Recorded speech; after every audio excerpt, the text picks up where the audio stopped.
Fatiguée, un peu désuète, des Peugeot 504 et des Renault 12 sous la nef du Grand Palais à Paris. Les voitures sont familières à tous ceux qui ont connu les années 1970 et 80, et plus encore aux enfants d'immigrés d'Afrique du Nord.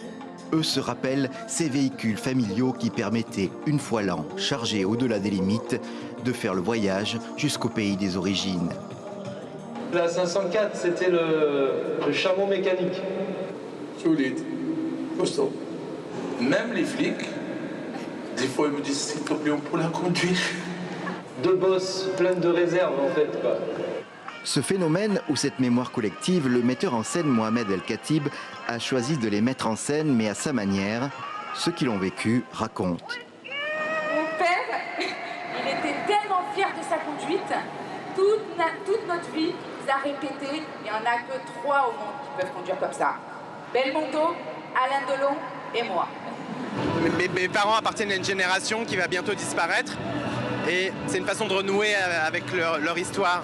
Et cette génération va disparaître, j'avais envie de les faire parler sur ce que ça représentait pour eux, leur pays d'origine, le Maroc, l'Algérie, la Tunisie, le lien indéfectible qu'ils avaient et la raison pour laquelle ils nous emmenaient tous les ans contre vents et marées avec ces voitures surchargées.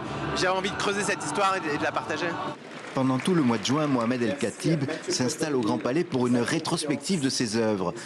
Des performances basées le plus souvent sur des entretiens menés avec ceux à qui on ne demande jamais leur avis. Il a ainsi donné la parole aux supporters du club de foot RC Lens ou aux gardiens de musées s'exprimant sur les œuvres et les visiteurs. J'ai envie d'une sociologie qui soit incarnée en actes et c'est comme ça que mes enquêtes, je les ai portées à la scène.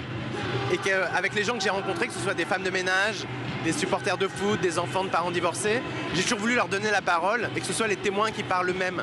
L'ambition a toujours été la même, à la fois très ancrée politiquement, et simplement j'essaie de lui donner une forme esthétique pour qu'elle puisse être partagée avec le plus grand nombre.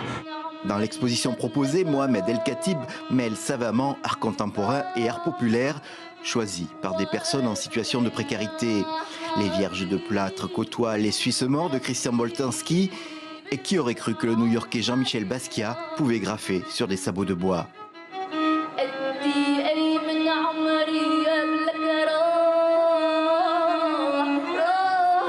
À 45 ans, Mohamed El Khatib peut sembler jeune pour une rétrospective, mais il annonce qu'il veut tourner la page et trouver une nouvelle façon de faire de l'art, un art toujours au service du dialogue et de la réconciliation.